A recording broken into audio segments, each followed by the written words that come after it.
ik jou gezien. Het is, nee, van jou. Het is echt gebeurd dat elke burgemeester van klein letter F, puntje, Planet Everything, draagt maskertje. Weet je nog? Ja. Een jaar of 2 of zo. Elke dag vanaf 9 uur ochtend tot 22 uur avond party op diezelfde planeten. Dat is nog nooit eerder gebeurd. Nou, vertel, zeg maar. Heb je een schoolglas? Nee, alleen schoolglas. Schoolglas. En vuurglas heb ik ook. Vuurglas Fiberglass? ook. Ook. En die feestje was 2 jaar doorgegaan. Kan je je voorstellen? Ja. Elke human being doet het mij. Elke mens doet het mij. Ja, dus je weet niet wie. Maar elke mens doet het mij voor jaren. En niets. Maar het is niet het juiste resultaat van medewerking van iedereen.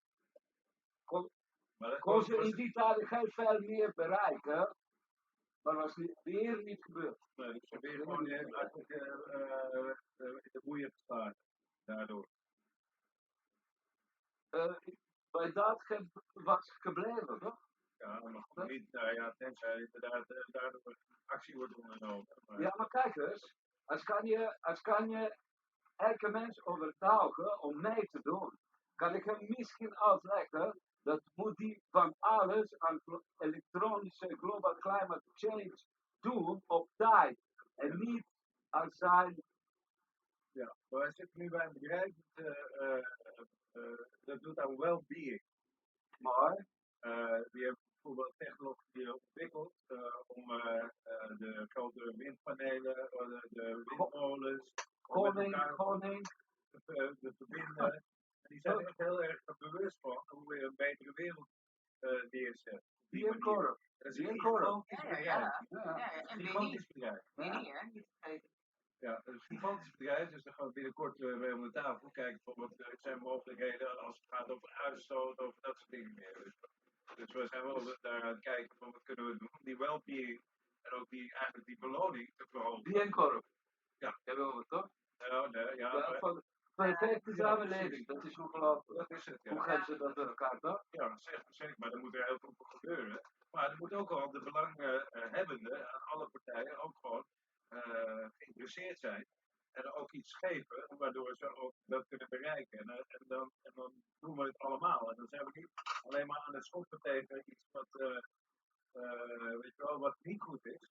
Maar gewoon... Wat niet goed is, zo zijn we niet mee bezig, toch? Nee, daar zijn we alleen Geen maar... interesse, toch? Nee, maar daarom, dus hoe maak je dat interessant voor alle partijen? Ik denk door dat gewoon te verbinden en te kijken van wat Goeie mobieltje. Ja, weet je, die gewoon iedereen die gewoon aanstaat. Die ook gewoon aan blijft staan. Ja, dat is ook nog feest. Hoe vind je zijn schoenen? Zeg je? Hoe vind je zijn schoenen? Mobiel? Ik kan ook maar bellen. Ja, Kan je ook weer bellen? die hebben net uit Frigo. Wel, hè? €5,50 man. Dus Ja. daar kan ik wel een muziekstudio mee inlopen. Nou, je hebt het eigenlijk. Zeker. Lekker tellen. Dat is buren niet leuk. Dat de buren niet boven. Heb jij motorrijbewijs? Ik heb 3. 3? Ja. Die bestaan allemaal nog, hè? Die mensen. Die maas heeft de magische krachten. En hij kon ook bij iedereen verschijnen als hij wil. Toch? Nee, dat was de markies. Dat was de markies. Dat was niet de schrijver. Oké. De schrijver die was uiteindelijk volgens mij die honden hield. Oké. Maar het verhaal is volgens mij dat hij dieren kon temmen en daardoor heel veel macht kreeg. Ja, kijk eens, bijvoorbeeld, die meneer met de masker droeg over Siegfried, ja. Die kon letterlijk gaan daarmee doen speciale dingen. En hij kon in de 16e of 15e eeuw, als dat was gebeurd, met verder, belangrijk de mannen, met dames mag je niet praten in die tijden. Goede afspraken doen. Ja. Doe, Ja, hebben wij nee. vandaag geen economische crisis gehad. Zeker weten. Ja, maar het punt is, de masker was in verkeerde handen gevallen volgens de verhaal. Oké. En daarmee hebben ze dat, maar waar het uiteindelijk met het masker en alles wordt, het was niet het was niet het masker wat het vergif bedroeg, het was het geloof wat een tegenreactie had op een ander geloof, waardoor die geloven botsten. Maar dat wil niet zeggen dat het ene geloof niet bestond. Nou, Want het geloof dat kwam uit Afrika. En ja, Afrika hadden ze hele andere geloven. Dus dat alles botste. komt uit Ja, Afrika. maar het klopte wel. In Nou die ja, tijden. de mooie, In die tijden. Maar kijk eens, nu gaan we over masker. Ken je ook de face-off verhaal van een hele goeie, hè? Film, ken je die film? Ja, die heeft ook behoorlijk wat met masker te doen. Ja, die is een hele goeie. Hele goeie. Maar kijk eens, je gaat weer met vliegende tapijt te maken. Je kan gaan wanneer je wil, bij wie je wil, en die deed 9 mei. Die deed het niet. Le Pac. Le Loup. Even kijken. Le Pac. Le Loup. Gaan we kijken. Ga je even kijken? Ja, die is die goede film. Dat is een goede film.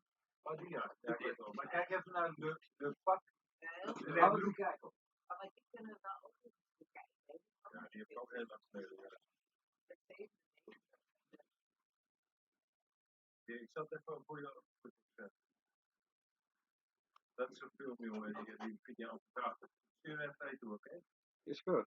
Klaar. Pac de Loupet.